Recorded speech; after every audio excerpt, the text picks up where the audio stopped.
Hello குட்டீஸ், இன்னைக்கு நாம ஏபிசிடி தான் கற்றுக்க போகிறோம். A, B, C, D,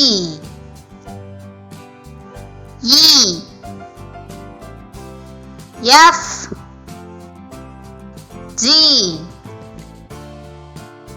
H, I, J, K, L, M, N,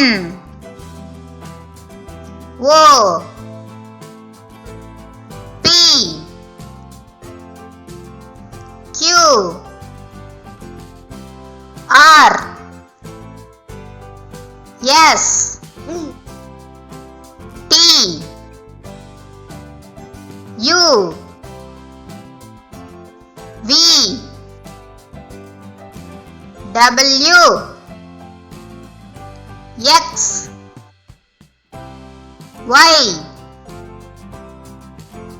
Z, A, B, C, D, E, F, G, H, I, J, K, L, M, N, O, P, Q, R, S, T, U, V, W, X, Y, Z. என்ன குட்டீஸ், ABCD கற்றுக்கிட்டீங்களா? இது மாதிரி இன்னும் நிறைய videos பார்க்கணுமா? அப்போது மறக்காமல் like பண்ணுங்கள், சப்ஸ்கிரைப் பண்ணுங்கள். பாய்.